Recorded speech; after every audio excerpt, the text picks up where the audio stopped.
Okay, hello everybody, my name is Los, this is my tutorial for Dragons Don't New Riders. I'm gonna do this live, so there probably won't be any edits or something, so I might misspell some words or you have some weird phrase in it, but just deal with it, go through it. I'm not a native speaker, so English is not my first language, so maybe there are some hiccups in there. I'm trying to do my best. So how is this tutorial going to be composed? I will split it up into some parts. The first part would be the tutorial, then it would be Havenholm, like the overworld, then the dungeon, and same for the other islands, or like split them up into like the hub section and then the dungeons. So with this said, let's start like this tutorial run. I'm gonna delete this file here, and the first thing you want to know, it's timing starts when the loading screen actually disappears. You can see that on the bottom right there was like a dragon that's spinning. It stops for a brief amount, and after that it's like 2 to 3 seconds, so you know when you have to get ready for to start your timer. And the first part is actually pretty easy, so I think it takes like 45 seconds to 1 minute, where it's just spamming the A button to clear text as fast as possible.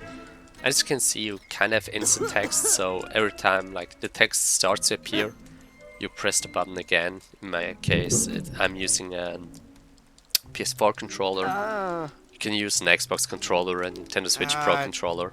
Just the equivalent of the A button for an Xbox controller, makes it so that the text appears immediately. So you're just spamming it so all the text appears and you skip them. So basically just spam the X button during the whole cutscene here, or yeah, in-game cutscene, and you should be good to go. So nothing's really gonna happen here at the beginning. Just spamming until you actually get control. And then talk about like movement optimization this game, because there's quite some bit of movement optimization you can actually do.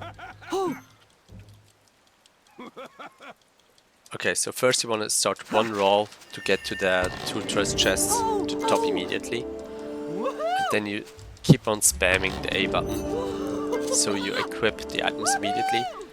Then you can do one roll and keep on pressing the A button so you are in the sprinting animation. I think it's actually the same speed if you continue to roll like this, or just do one roll and then a sprint. So whatever is more comfortable for you, spamming the button or spamming it once and then keeping it pressed down. So in this section you want to go right immediately, and after every transition you want to roll and then sprint again by pressing the A button.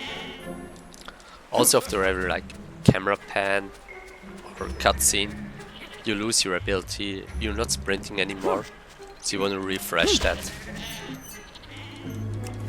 Here you actually gonna collect some herbs and stuff, so you get a camera box or like a text screen.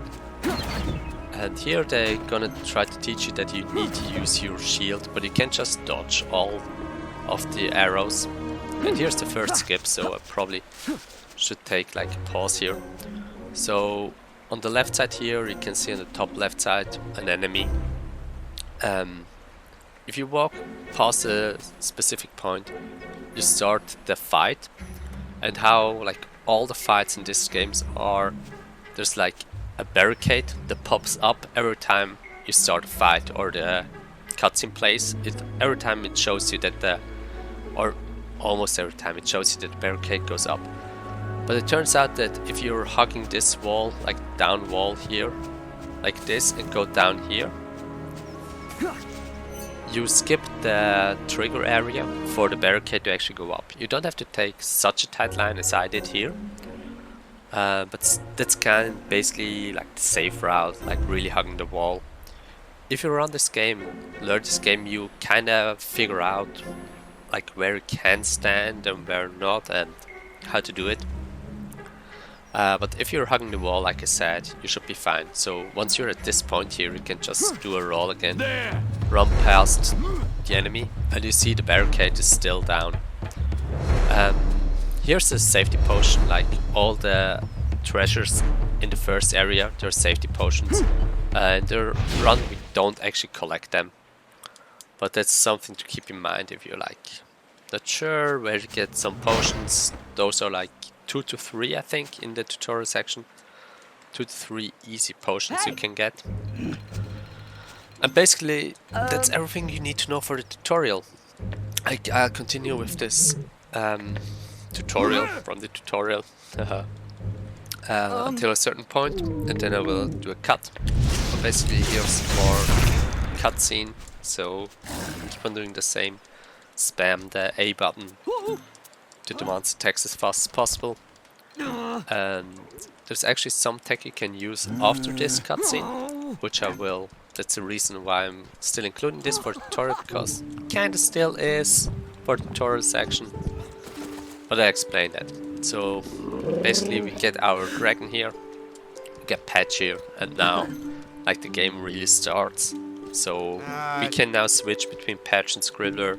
We can use the different abilities from Patch. Well, in this section of the game we can only use one, but everything starts here. That's why I call this section until we get Patch the tutorial section, because they teach you everything you need to know about Scribbler.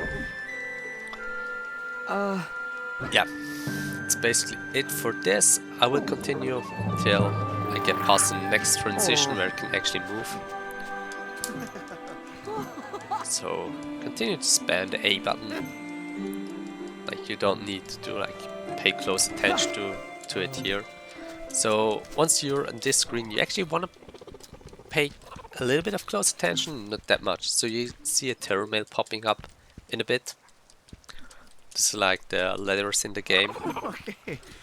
And the weird mechanic here is that first you need to press the B button to actually cancel it, but you can actually now switch between Scribbler and Patch during the cutscene and gain control of them.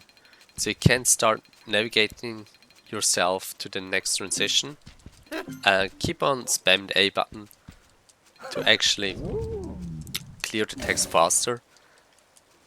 And as you can see, I got really close to the next transition.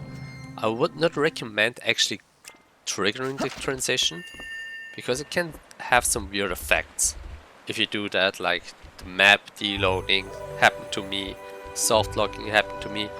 So basically you want to hold upright more or less the entire time, and you should be close to this bridge at the end, and then once the whole cutscene ends, you can just roll once forward and go to this transition, to this overworld area, and continue with the game normally. It saves all the walk from where the terror mail cutscene happens to this point. So yeah, that's the first part of the tutorial, like covering the tutorial section of this game.